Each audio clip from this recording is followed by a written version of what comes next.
bienvenue dans cette nouvelle vidéo. Aujourd'hui, on va parler connexion au corps.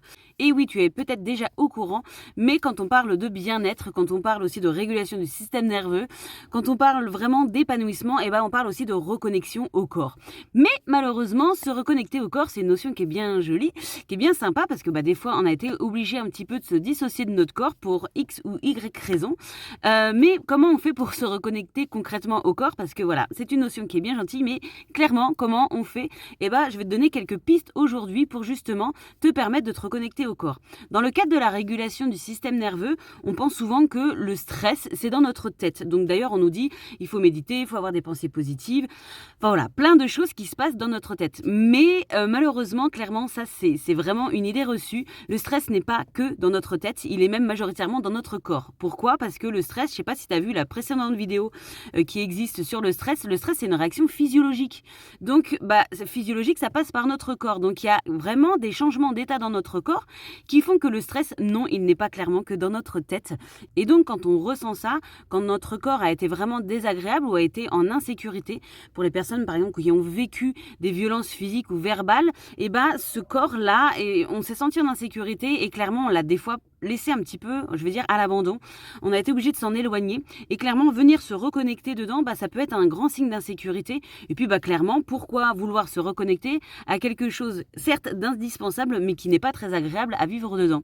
Donc aujourd'hui, je vais te donner quelques pistes pour pouvoir aller t'y reconnecter, bien sûr, en douceur. On n'est pas là pour forcer les choses, on n'est pas là pour se poser des injonctions et des pressions, on est vraiment là pour faire un chemin pas à pas, mais toujours en douceur et dans la bienveillance. Alors souvent, quand on commence à s'intéresser aux remèdes naturels, si on ne consulte pas un naturopathe, on va être tenté en fait d'aller faire un petit peu de l'auto-médication, c'est-à-dire qu'on va aller chercher des compléments, on va mettre des changements alimentaires en place parce qu'on a vu ça c'est bien, ça nous parle, pourquoi pas, on nous a dit que c'était bien, donc on va mettre des choses en place, on va prendre des choses et souvent c'est pas forcément toujours individualisé. Mais c'est pas parce que ça fonctionne sur une majorité des personnes que ça fonctionne pour nous et que notre corps est prêt à le recevoir.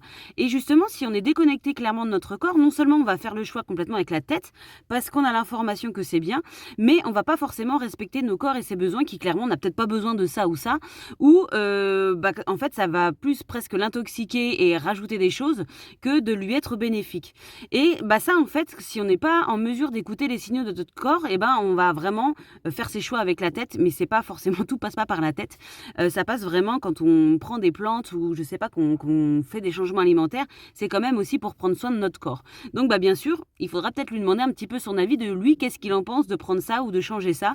Est-ce que c'est vraiment bénéfique ou pas? Est-ce qu'il est prêt? Est-ce qu'il en a besoin? Mais ça, voilà, si on est déconnecté, bien sûr, c'est des informations malheureusement auxquelles on n'a pas forcément accès. Donc comment on fait du coup pour pas choisir ça avec la tête et pour choisir avec le corps? Bien sûr, on va aller gentiment se reconnecter à lui. Comment il fait le corps en fait pour envoyer des signaux et des messages aussi par lui? Il va nous donner souvent, on a des symptômes, des manifestations de notre corps et elles vont être plus ou moins agréables. Il faut savoir clairement que notre corps va percevoir notre environnement et le monde extérieur par nos sens. Ces sens en fait, donc on a l'ouïe, l'odorat, le toucher, etc.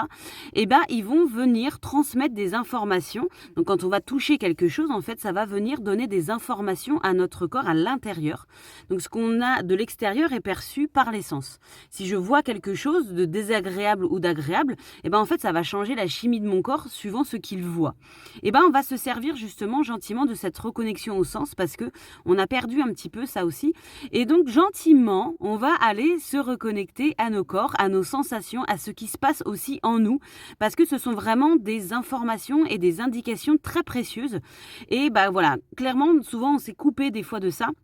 Et on va le faire vraiment en douceur, d'aller se reconnecter gentiment. Et pour cela, j'utilise un outil que je présente plus longuement dans Équilibre, le livre de régulation du système nerveux, qui est le lourd et le léger. Pour vous repérer un petit peu, je vais vous donner quelques manifestations qu'on peut avoir dans le corps pour le lourd et pour le léger.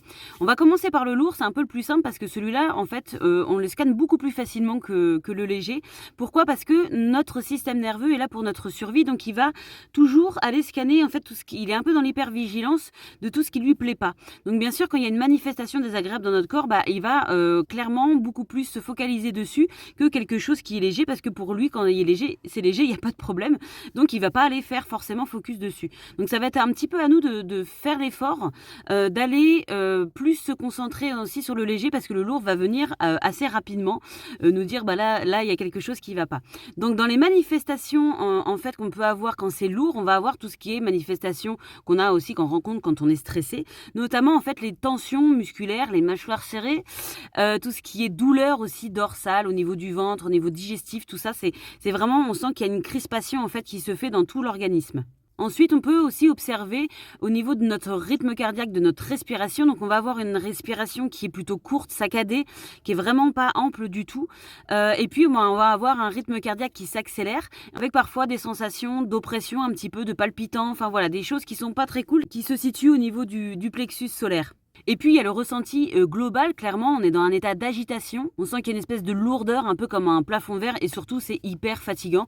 Donc il y en a toujours cette fatigue, en fait, on est vraiment, on a cette sensation de perdre, en fait, d'être vraiment au fond de la batterie et de pas avoir la gouache. Donc tout ça, ça peut être des manifestations qui sont dans le lourd. Ensuite, on va parler des sensations du léger, donc comme je vous disais, ça va être un petit peu plus compliqué, il va falloir y prêter plus attention parce que c'est plus discret, en fait, pour notre système nerveux, donc il va beaucoup moins s'arrêter dessus. Donc dans le léger, on va avoir des manifestations dans notre corps qui sont de l'ordre de plus de fluidité. Voilà, là on est vraiment dans quelque chose de léger. On va respirer pleinement, donc on va avoir des respirations qui sont vraiment profondes, qui sont lentes, qui sont apaisées. Notre rythme cardiaque d'ailleurs aussi est apaisé. Donc là, on est vraiment sur quelque chose de léger. Au niveau des sensations du corps, justement, il n'y a pas de tension, c'est-à-dire qu'on a vraiment des mouvements qui sont amples, on a un corps qui est, on va dire, agréable, c'est-à-dire qui n'est pas douloureux, qui est vraiment fluide, qui est détendu et qui ne manifeste pas de gêne. Puis enfin, on a cette sensation, comme je disais, un peu de légèreté, de fluidité, mais aussi d'ouverture, où on se sent bien, où on a l'impression vraiment un peu qu'on se redresse aussi. Et ça, c'est vraiment les manifestations quand on est en expansion comme ça, où on est bien dans son corps. On se sent bien dans son corps. Et ça, c'est plus vraiment un ressenti, c'est vrai, global. Le bien-être, quand on est vraiment bien, que c'est léger, on est sur quelque chose de... un ressenti global où il y a tous les capteurs qui sont en mode ouf, là, on est bien. Donc maintenant qu'on a vu à peu près le lourd, le léger, ça c'est vraiment, voilà, repérer les manifestations qui se passent dans notre corps. Donc ça, c'est un premier outil pour se reconnecter à nos corps et à ses besoins, à ce qui est bon pour lui ou pas. Donc ce qui est bon, bien sûr, va être léger, et puis ce qui est pas bon, entre guillemets, alors on va pas être dans la dualité de ça c'est bien, ça c'est mal, mais c'est vraiment en fait que les choses passent par nous, par nos ressentis, par ce qui se passe vraiment en nous, par notre corps. Donc on va dire voilà, si c'est lourd, c'est pas que c'est pas terrible pour nous, et si c'est léger, en fait là on sait que ça peut être ok pour notre corps. Donc ça va vraiment être une boussole pour pouvoir prendre des décisions, mais ça peut être sur vraiment plein de plans dans la vie, plein de choses. Mais en naturopathie aussi, si j'ai décidé de prendre ça avec ma tête parce que c'était bon, et quand je pense à ça, que j'essaye d'infuser l'idée, en fait j'ai des manifestations dans mon corps qui sont pas agréables, et je sais que mon corps, pour lui, c'est pas forcément ok. Donc ça peut vraiment être une bonne boussole pour nous, pour faire nos choix. Ensuite, un deuxième outil que j'ai envie de vous proposer aujourd'hui pour pouvoir vous reconnecter un petit peu à votre corps avec douceur, c'est de passer par nos sens. Donc,